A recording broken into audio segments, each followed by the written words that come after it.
Comrade Mangesh Chaudhary अपनी बात रखेंगे।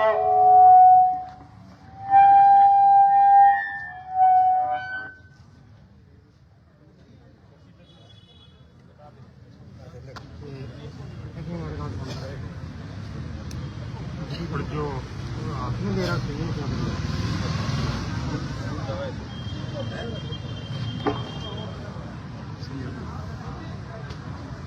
आज के ट्रैक्टर मार्च में आए तमाम किसान साथियों, नौजवान साथियों, पितातुल्य बुजुर्गों, हमारे पंचायत समिति के डायरेक्टर साथी सरजीत, साथी राजेश, विभिन्न गांव के किसान सभा के पदाधिकारी साथियों, आवाज से कहते हैं साथियों, जैसा कि आपको विदित है कि पिछले 26 दिसंबर से लगातार बकाया फसल बीमा क्लेम की मांग को लेकर के हमारा नौर विधानसभा क्षेत्र में 3 जगह आंदोलन चल रहा है। आज से 2 साल पहले हिंदुस्तान में इसी प्रकार से एक आंदोलन चला था 3 कृषि कानूनों के खिलाफ और किसान के समर्थन मूल्य के लिए। उस आंदोलन के दौरान किसान की जीत हुई, लेकिन जीत सिर्फ आधी बात की हुई। आधी बात ये थी कि केंद्र की सरकार जो कानून लेकर के आई थी वो कानून वापस ले लिए, लेकिन जिस मांग को लेकर के हिंदुस्तान के किसान ने लड़ाई की शुरुआत की थी वो मांग थी कि हिंदुस्तान के किसान की फसल समर्थन मूल्य पर बिके। पंजाब के किसान ने लड़ाई की शुरुआत की, पंजाब के बाद लड़ाई हरियाणा में आई, हरियाणा से राजस्थान में आई, और यूं होते होते पूरे देश के कोने कोने में उस लड़ाई की गूंज रही। आज पूरे देश के हर जिला हेडक्वार्टर पर किसानों ने समर्थन मूल्य की मांग को लेकर के ट्रैक्टर मार्च निकाला है। एक मांग तो राष्ट्रीय लेवल की मांग हो गई कि किसान को समर्थन मूल्य मिलना चाहिए, और दूसरी मांग हमारी जो 26 दिसंबर से जो हमारी लड़ाई चल रही है वो लड़ाई है बकाया फसल बीमा क्लेम की। उस लड़ाई के लिए हमने 28 अक्टूबर को लड़ाई की शुरुआत की थी। विधानसभा चुनाव से पहले हमने सरकार को बार बार चेताया, यहाँ के अधिकारियों को चेताया, और हमने खुला कहा था कि विधानसभा के चुनाव के बाद बाकी नेता तो रिजाइयों में घुस जाएंगे, लेकिन हम विधानसभा के चुनाव के बाद भी इन्हीं गलियों में, इन्हीं मैदानों में, इन्हीं सड़कों पर, इसी कार्यालय के आगे हम लड़ते मिलेंगे। उस समय 123 पटवार मंडल थे जिले के जिनके ऊपर आपत्ति थी। हमारी लड़ाई की शुरुआत हुई, कई दौर वार्ताओं के हुए। प्रशासन ने कहा कि आधे पटवार मंडलों का ऑब्जेक्शन हम तोड़ देते और आधों का अभी बाकी।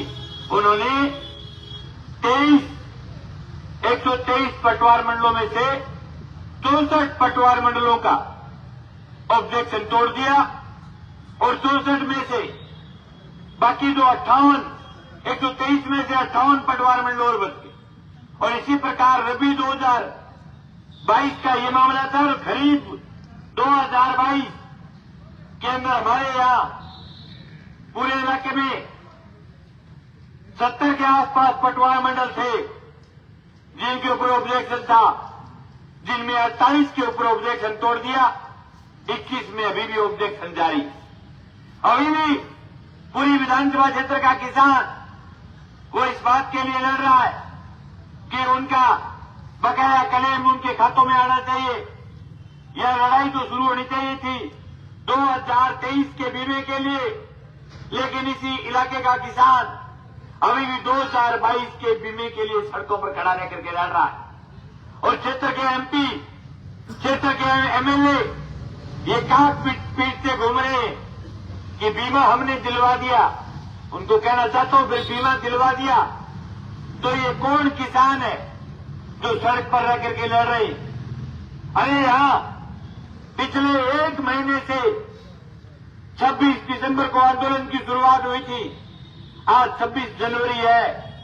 पिछले 1 महीने से इस इलाके का किसान इस कड़कड़ाती ठंड में इस उपखंड कार्यालय के दफ्तर के आगे बैठ करके इस सरकार का, इस सिस्टम का, इस राज का, इस व्यवस्था का रोना रो रहा है। और सरकारें ये कह रही है कि बीमा हमने किसानों के खातों में डाल दिया। और जिस एमएसपी के लिए हिंदुस्तान का किसान लड़ रहा है, मैं खुला कहना चाहता हूं कि देश में दोनों राजनीतिक पार्टियों की सरकारें रही। कभी कांग्रेस का राज आया तो बीजेपी के नेता चीख करके कहा करते थे कि हमें देश की गद्दी दो, हम गद्दी आने के बाद हिंदुस्तान में स्वामीनाथन आयोग की रिपोर्ट लागू कर देंगे, किसान को उसके हक का पूरा फसल का भाव देंगे। आज हालात ये है कि मोदी के राज के अंदर किसान की आमदनी घटी है, किसान की लागत बढ़ी है। अभी हमारा जो यूरिया का कट्टा आता था, उस 50 किले के कट्टे का रेट तो वही रख दिया, 50 की बजाय उसको 40 का कर दिया। जो किसान जो खेती करता है, उन तमाम किसानों से मेरा निवेदन है कि आप अपनी लागत जोड़ करके देखना। जिस दिन आप खेत के अंदर पारपाती करके जब खेत को सवार करके छोड़ते हो, उसके बाद जब आप खेत को बीजते हो, खेत में रे स्प्रे डीएपी, खुद की झाड़ी, ट्रैक्टर का तेल, ये तमाम चीजें जोड़ देना। और जिस दिन आप नूर की मंडी के अंदर अपना माल बेचने के लिए आओ तो वो पैसे जोड़ देना। मैं लिख के देता हूं, किसान के पैसा सामने आएगा। अगर पैसा सामने आएगा तो वो कौन राज है, कौन व्यवस्था है जो कह रहे हैं कि हमने किसान के बहुत भले दिन ला दिए। ये मोदी जी बड़े बड़े भाषणों में कहते थे कि मेरे राज बनने के बाद पहली ही मीटिंग में पहला ही काम हिंदुस्तान के किसान की कर्ज माफी का कर दिया जाएगा। हिंदुस्तान के किसान के लिए स्वामीनाथन आयोग की रिपोर्ट लागू हो जाएगी। आज राज बने 10 साल हो गए, मुंह में दही जम गया, एक शब्द नहीं आया। एक दूसरा कार्टून और जो पिछले विधानसभा के चुनाव में राहुल गांधी राजस्थान में आए, उन्होंने कहा कि 10 दिन में हिंदुस्तान की आपके राजस्थान के किसान का कर्ज माफ कर देंगे। हमारी सरकार बनने के बाद 5 साल सरकार रह गई। सीकर के किसान ने एक लड़ाई लड़ी थी कर्ज माफी की, कांवड़ आबराराम के नेतृत्व में। उस लड़ाई के बदौलत 2 लाख रुपए की राजस्थान की सरकार ने सड़क पर बैठ करके फैसला किया था कि हम 2 लाख तक का किसान का कर्ज माफ करेंगे। लेकिन उसके बाद बात तो ये हुई थी कि सोसाइटी में भी करेंगे और अपने जो दूसरी जो केसीसी है उनमें भी करेंगे। लेकिन सरकार अपने वादे से पलट गई, किसानों का आंदोलन कमजोर पड़ गया और सरकार ने सिर्फ 50,000 रुपए की कर्ज माफी की, वो भी सोसाइटी में कोई काश्तकार नहीं है जिसको इकट्ठे 50,000 रुपये मिल जाते, 30,000 रुपये दे ऊपर। कोई जो काश्तकार है गांव में से 50-60,000 रुपये दे दे। किस चीज की माफी की आपने? और उसमें भी इतने बड़े ड्रामे हुए, कई किसानों के पास माफी के नोटिस आए, तब उसको पता चला कि तेरी सोसाइटी भी उठाई हुई थी। माई के लाल दलाल और सरकार के चमचे गुर्गे, जनता को लूटने वाले लोग लूट करके खा गए। किसान के पल्ले कुछ नहीं आया। हिंदुस्तान के किसान ने जब लड़ाई की शुरुआत की थी भाई, तब उसने शुरुआत की थी हिंदुस्तान में किसान को सही भाव मिलना चाहिए। लेकिन हुआ क्या? लड़ाई तो भाव के लिए थी, लेकिन उसी दौरान केंद्र की सरकार बीच में कृषि कानून लेकर के आ गया। जब मेरे पहुंच याद आ गई, वो हो गई कि गांव में एक छोटा बच्चा रो रहा था, छोटो टाबर हो, साली पड़ोसन आगे इल्ली पड़ोसन ने पूछो भाई टाबर ने क्या खत्म हुआ भाई? तो मां बोली 1 महीने और वो चूंटियों मंगे, हाथ में रोटी ले रखी है। देखो अब चूंटियों तो दिन में 7:30-7 बजे तब आगे घी काट के चूंटियों को डूब जाए। तो वह सारी लुगाई सियाणी मां बोली तू इतनी हूं और रोटी खोस ले, फिर चूंटियों को जिक्र करना भूल जाए और फिर रोटी खाते रहो या रोटी पुटी पकड़ा दी। अब रोटी पुटी पकड़ा बापा मांगे तो भावा, और बीच में कृषि कानून आ गयो तो देश को किसान बोले मानते तू बड़ंदे भाव स्वामीनाथन आयोग महत्व कानून लिया है जबकि हमारी मंडिया ने बर्बाद करती, हमारी खेती ने खत्म करती। तू एक कानून बड़ा पुठा ले लेड़ो छुटा, एक कानून वापस ले लिया, किसान घरे आ गयो। अब दोबारा हिंदुस्तान के किसान की लड़ाई की शुरुआत करिए। एक दिन की लड़ाई को नहीं भाई, मैं बड़ो दर्द है, काम थारो है, लड़ाई थारी है, थाने बुलाऊ तो मन यह महसूस हुआ जाने मेरे काम बुलाने लग गए बड़ो लोगों को जिधर हुआ बड़ो दुख पावे मतलब यह महसूस करा जाने मंगेज गए नोर गए मां कोई गुआर काट के आने में भी पर्सनल काम है भी खातर लेके जाए जाए बहुत बहुत कठिन लड़ाई लोग दाते छोड़ सा दिला में हमने तो चलो इस बीमे की लड़ाई है सबके पैसा आना है और सबको पता है कि लड़ेंगे नहीं तो दुखी आएंगे नहीं लेकिन फिर भी ये लड़ाई इतनी कठिन है मुझे पता है गांव में लोग नाचना का रहे क्या भाजी तुझ बारी नोर जाइए इंगे नोर को आओ चाहिए नोर को नहीं आओ इन बात के बाद 10 बारी आ गई यहाँ लगा लड़ाई बहुत दोहरी होगी बहुत लंबी अब ट्रैक्टर दिखा है जिन जिन गांव से जो उम्मीद थी उस उम्मीद के अनुसार ट्रैक्टर निकल करके नहीं आए लेकिन फिर भी मैं धन्यवाद ज्ञापित करना चाहूंगा तमाम काश्तकारों को कि इस तहसील में आप लोगों ने यह साबित किया है कि अभी भी इस इलाके का किसान जिंदा है हिंदुस्तान के किसान के साथ कंधे से कंधा मिलाकर के लड़ रहा है ये ट्रैक्टर मार्ग सिर्फ नोर में नहीं था कल आप अखबार उठा करके देखना जिले की ऐसी कोई तहसील नहीं होगी जिसमें ट्रैक्टर मार्च नहीं है हर इलाके का किसान जागृत हो रहा है पंजाब हरियाणा राजस्थान मध्य प्रदेश यूपी हिमाचल ये पूरा जो हिंदीवासी बैलेट है जिस इलाके के अंदर लोग खेती पर आश्रित है ये पूरा इलाका भाव की बात को लेकर के लड़ाई की दुआई इन्होंने शुरुआत की है सर मैं आपके बीच ये खुल्लम खुला कहना चाहता हूं साथियों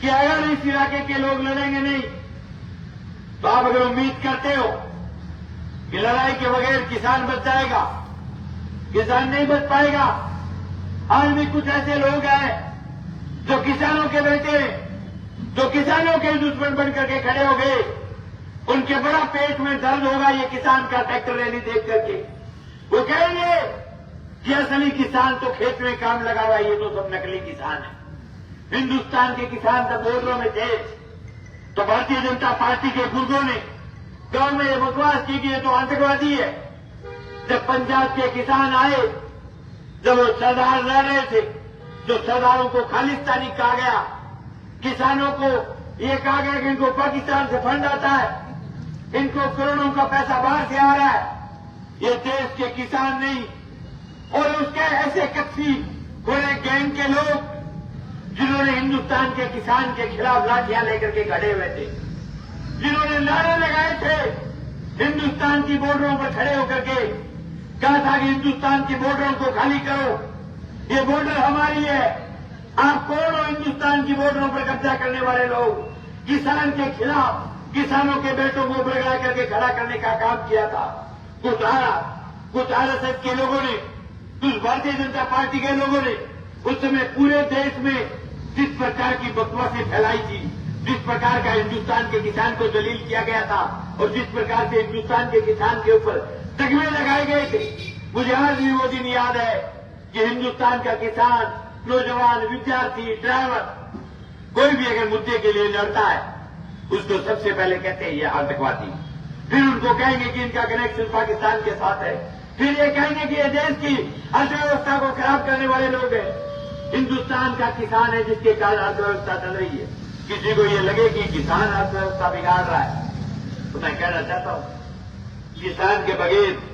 देश की अर्थव्यवस्था नहीं चल रही आज हमने पूरे शहर में ट्रैक्टर मार्च निकाला है कहीं एक पत्ता हिला पूरे शहर में शांतिपूर्ण तरीके से मार्च किए हैं तमाम ट्रैक्टरों पर हमारे लाल झंडे और तिरंगे झंडे के साथ और किसी को यह लगे कि ये लाल झंडा सिर्फ कम्युनिस्ट पार्टी मार्क्सवादी का तो इसको मैं बताना चाहता हूं इसके ऊपर नाम लिखा हुआ है AIKS अखिल भारतीय किसान सभा ये लाल झंडा कम्युनिस्ट पार्टी का भी है लेकिन ये किसानों का सेक्टर है उसका भी ये लाल झंडा है भाई AIKS तो ये मत समझने लगे एक राजनीतिक पार्टी का झंडा है आपने देखा होगा देश की बॉर्डरों पर जब हिंदुस्तान का किसान लड़ रहा था तो कुछ बीच में ये झंडे दिखाई देते थे कई लोगों को पेट में दर्द होता था कि राजनीतिक पार्टी के झंडे आ गए ये पार्टी का झंडा नहीं पार्टी के झंडे में यह तारा होता है ऊपर जाति हथौड़ा और सितारा ये सिर्फ किसानों का झंडा है अखिल भारतीय किसान सभा जाति और हथौड़ा किसान का निशान है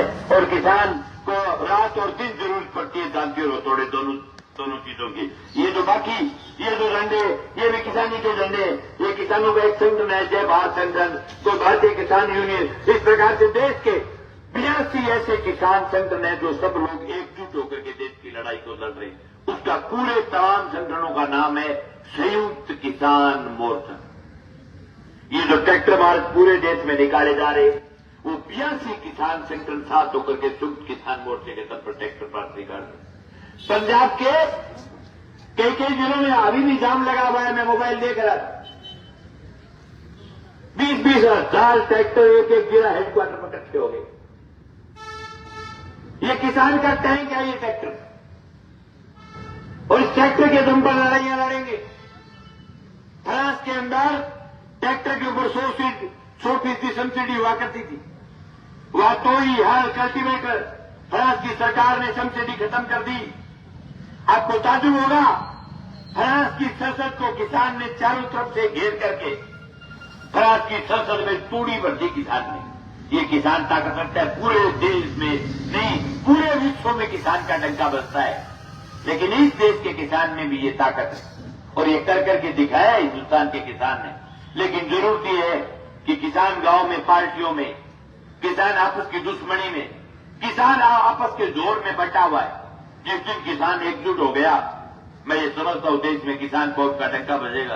इसके डंके को कोई नहीं रोक सकता और एकजुट होना पड़ेगा। इसके अलावा किसान के पास कोई रास्ता नहीं है।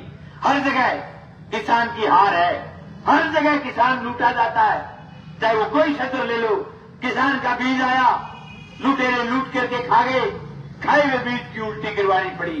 किसान का कोई ऐसा संसाधन नहीं जिसको ये लूट करके खाने की चेष्टा नहीं करते।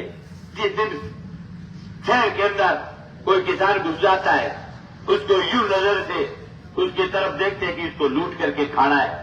मैं स्पष्ट कहना चाहता हूं कि किसान को जो लोग लूट रहे उनको समझने की जरूरत है कि इस इलाके की अगर अर्थव्यवस्था कोई चला रहा है तो किसान ही चला रहा है। और शहर के जो तमाम व्यापारी भाई जिनसे अपने ट्रैक्टर मार्च करके उनको दिखाया है कि गांव का किसान नोर आया हुआ है, कितना अनुशासित किसान है। कहीं भी एक जगह ही चूक हुई तो बताओ इतने ट्रैक्टर थे।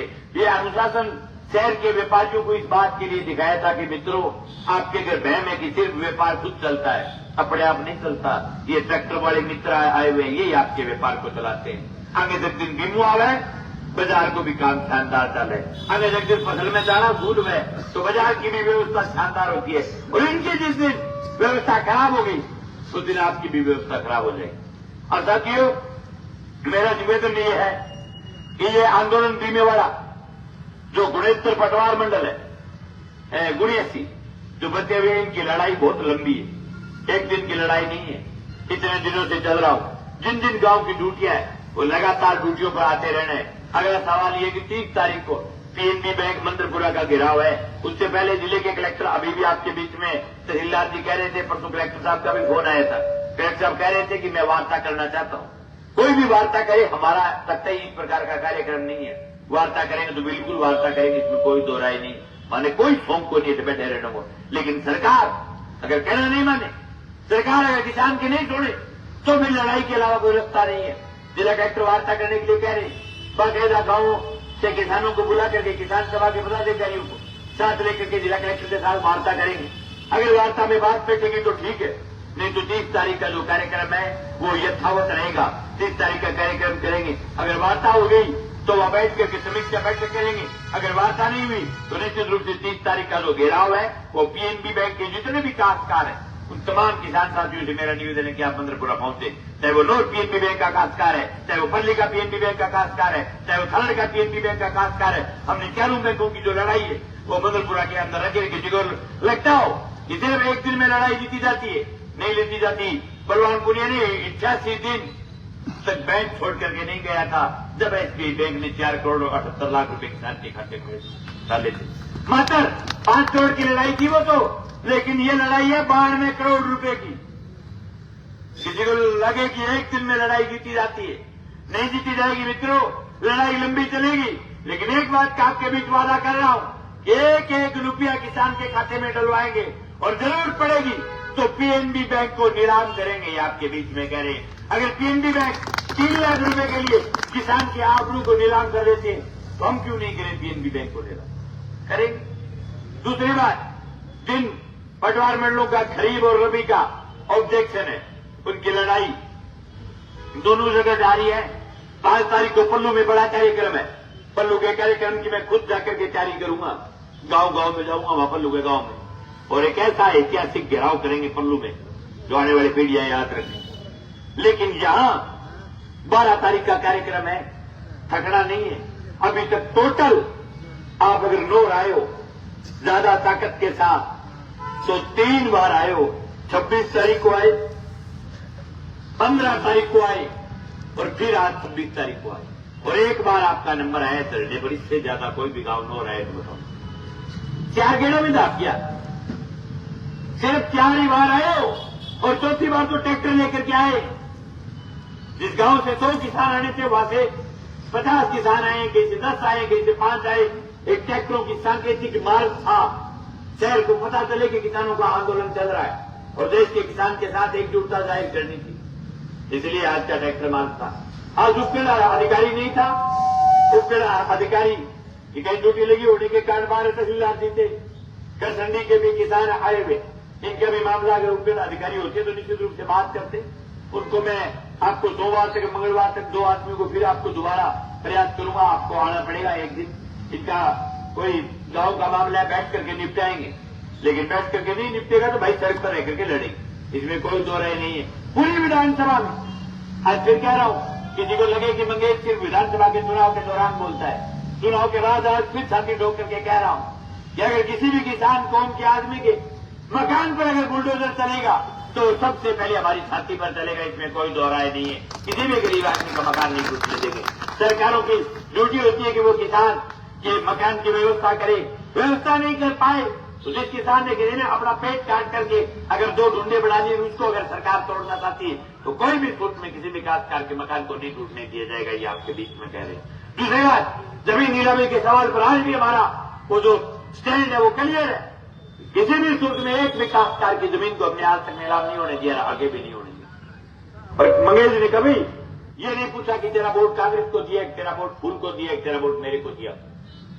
कोई भी आदमी जो चल करके आता है उसके साथ खड़ा होते हैं मजबूती के साथ। लेकिन साथियों, ये हजारों लोगों की लड़ाई है, अकेले मंगेश की लड़ाई नहीं। पर किसी को बहन है कि वो बीमा मोदी देता है, फलाना देता है, जो कहना चाहता हूं कि 22 तक के बीमे की तो हाँ की भी मंगेश की। गांव की चौपालों में कह करके गया था कि एक तो तना चोर को जेल में लूंगा और एक 2022 तक के बकाया बीमे की लड़ाई विधानसभा चुनाव के बाद तुम लड़ूंगा। उस लड़ाई में मैं मेरा वचन पूरा करने के लिए लड़ रहा हूं। और जगह भैया मैं मोदी दे 23 को बीमो गिरा दे, दुखी को दे मोदी बुआ को प्यारा किन्नौर बादरा मोदी लोग लड़ाई लड़ गए बीमो भाई। मोदी दिन तो सारे लूट कर घर में देते, मोदी दिन तो सारे खिलाड़ियां देते। मोदी देश को प्रधानमंत्री एक नूर बादरा को देश को प्रधानमंत्री है, और एक देखो कांग्रेस के राहुल है, एक बीजेपी वाला का राहुल है, तो माई को लाल कॉपी मास्टर है। मैं जकी लिख दूंगी की कॉपी कर ले। मैं 15 तारीख ने आके कहीं नहीं, मैं क्यों नहीं 65 पटवार 64 पटवार मिलना ऑब्जेक्शन टूट गया, गए नहीं सकता राहुल के दूसरे मेरे किसी तारीख ने गए 17 तारीख ने, मेरे 2 दिन बाद में क्या ऑब्जेक्शन टूट गया। मैं क्यों मंडा लेट चाले तो आज तो आज कॉपी करे एक आदमी छोड़ दे जो को मंगेश की फेसबुक देख वो करे और बिना सगे सगे टाइपिंग कर वो करो। ये तमाम फिर कहेगा इनको जानकारी मिल जाती है सरकार से। अरे भाई सरकार आपकी, मंत्री आपका, केंद्रीय मंत्री आपका, मेरे को रिपोर्ट कैसे मिल जाती है भाई? और जो अधिकारी रिपोर्ट दे रहे हैं उनकी गिच्ची पकड़ो आप। कोई नहीं देता रिपोर्ट, सड़क पर लड़ करके रिपोर्ट देनी पड़ती है। गांव के किसान सभा के हमारे पदाधिकारी वो गांव में जब क्रॉप कटिंग होती है तो वो क्रॉप कटिंग के समय पास खड़े रहते हैं, गांव की रिपोर्ट ला करके देते हैं कि भाई हमारे गांव में इतनी क्रॉप कटिंग हुई है। थाना लगे नहीं, आप ही आ जाए, आप ही कुआव है। लेकिन वो तो बेचारो रोबोट है, फिर जी तो कोई कह दे भी तो लिख दे। मेरे फिगर है सेम टू सेम राहुल है, कांग्रेस वाले की फोटो कॉपी है, कोई फर्क वो है। अगले को बाबू उन तो क्या नाम है 66 बाबा की जगह बेटे का हाथ चढ़, बेटे की जगह अब आगे थोड़ा जुआन हो जाओ भी हाथ चढ़ जाएगी। पीढ़ी दर पीढ़ी चले, कोई भी काम की मेहनत की कला की जरूरत को नहीं हुआ पार्टियां। हाँ, पार्टियां पीढ़ी दर पीढ़ी कार्यक्रम है, तो पीढ़ी दर पीढ़ी में लग रही है अगला आपको कार्यक्रम फिक्स है। लेकिन भाई जिनकी बात किसाना ने बताया, बात सच्ची बताई कर मारे बोलो सो बारी तू जाने तेरो काम जाने सो राजनीति का, लेकिन किसान को कोई बात बताओ तो सच्ची बताओ, कोई झूठी बात मत बताओ जिससे किसान को बढ़ाओ, किसान को सही रिपोर्टिंग दो। अभी भी रिजेक्ट पॉलिसियों पर एक शब्द नहीं आया माई के लाल। अभी भी जो है जो पॉलिसियां जिनको कैंसिल कर दिया पीएनबी बैंक में, उन पर एक शब्द नहीं आया। 23,000 पॉलिसियां रिजेक्ट हो गई, 7,000 एक गेड़ा, 4,000 3 गेड़ा पॉलिसी रिजेक्ट हो गई, जो कि सीएचसी सेंटर की संसद साहब को शब्द को नहीं कहेंगे भी नहीं, बोलेंगे भी नहीं। देखा मैं पूछ नहीं हूं, ऑब्जेक्शन कुल लगा है, ये लगवाते हैं, ये ड्रामा करते हैं। इसलिए साथियों, लड़ाई के अलावा कोई रास्ता नहीं है, लड़ेंगे और जीतेंगे। आप सब लोग आए ट्रैक्टर रैली में, आपका बहुत बहुत हार्दिक आभार, बहुत बहुत धन्यवाद। किसान एकता जिंदाबाद। अभी मैं निवेदन करूंगा हमारे साथी रिजगढ़ कस्बा से कि वो आए और अपनी बात रखें।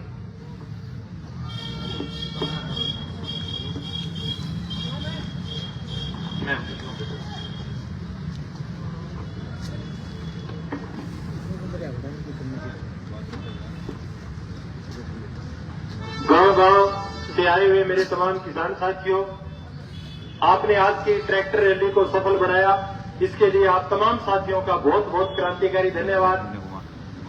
आज हम हिंदुस्तान का 75वां गणतंत्र दिवस मना रहे हैं। एक दौर था जब इस देश के ऊपर राजघरानों का राज था, उसके बाद में राजघरानों को गुलाम करने के लिए इस देश में गोरे अंग्रेज आए और उनसे लड़ करके इस हिंदुस्तान के नौजवानों ने, किसानों ने, विद्यार्थियों ने, मजदूरों ने और छोटे व्यापारियों ने